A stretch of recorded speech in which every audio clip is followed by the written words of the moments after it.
Hello, আসসালামু আলাইকুম ভাই বোনেরা, কেমন আছেন? আশা করি ভালো আছেন। আলহামদুলিল্লাহ, আমিও ভালো আছি। আজকে আমি বাঁশপাতা শুটকি দিয়ে একটা চপ বানাবো। সাথে রসুন কুচি, পেঁয়াজ পেঁয়াজ কুচি আর কাঁচা মরিচ আর এই লাউ পাতাটা দিয়ে চপ বানাবো। আমার ভিডিওটা দেখতে থাকুন। এই বাঁশপাতা শুটকিটা এখন আমি শিলপাটায় বেটে নিব। সাথে রসুন কুচিটা সম্পূর্ণ দিয়ে দিব, পেঁয়াজ কাঁচা মরিচ সব দিয়ে একসাথে শিলপাতায় বেটে নিব।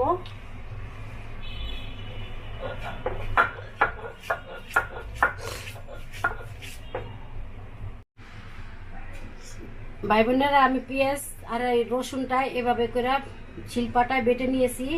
আর এখানে কাঁচা মরিচ আর বাঁশপাতা শুটকি। আমি এখন সামান্য পরিমাণ হলুদের গুঁড়া,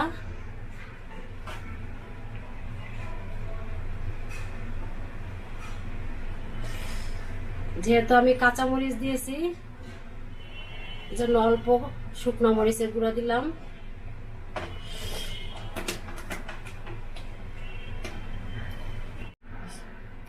আমি শিলপাটা বাটার সময় লবণ দিয়েছিলাম, সেক্ষেত্রে আমি সামান্য পরিমাণ লবণ দিয়ে দিলাম।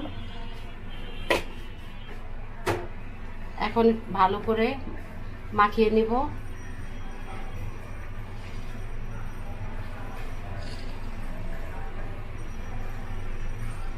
এভাবে লাউ পাতা দিয়ে চপ বানিয়ে খুবই ভালো লাগে খেতে।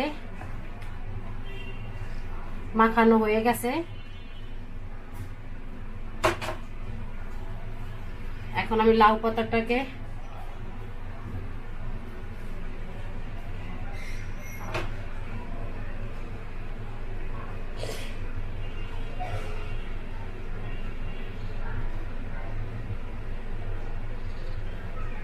এভাবে দিয়ে দিব একটু পাতলা করে।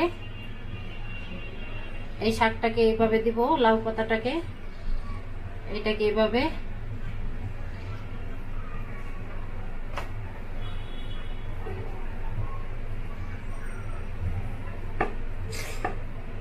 এভাবে আমি চপটা বানিয়ে নিব সম্পূর্ণটা।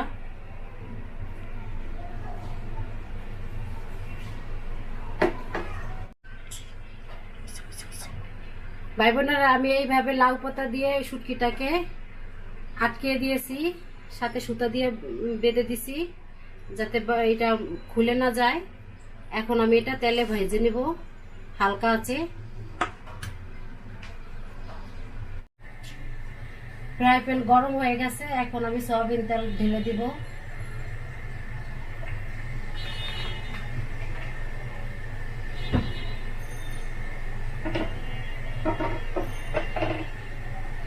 চুলাটা হালকা আঁচে রাখতে হবে।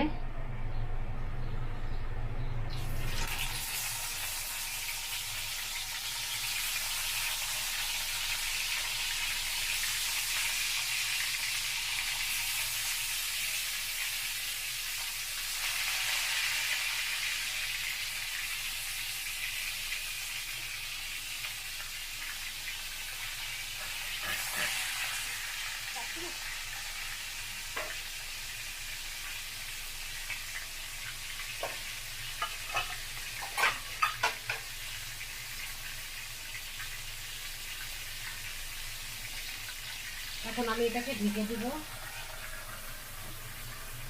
এক পাশ না হওয়া পর্যন্ত আমি রান্না করতে থাকবো।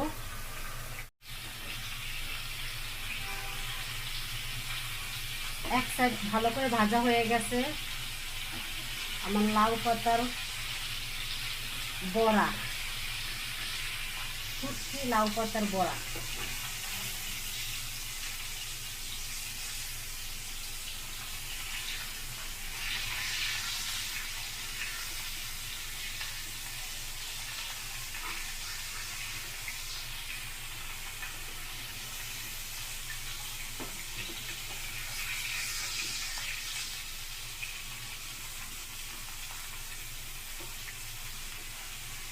এই সাইডটা ভাজা হইলে আমি নামিয়ে নিব।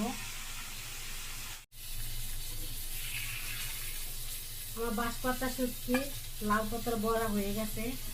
বাঁশপাতা শুটকি দিয়ে লাউ পাতা। এখন আমি এটা নামিয়ে নিব।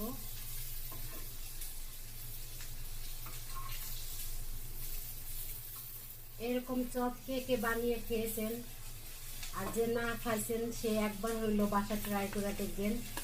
দেখবেন 1 প্লেট ভাত শেষ হয়ে যাবে একটা বড়াতে।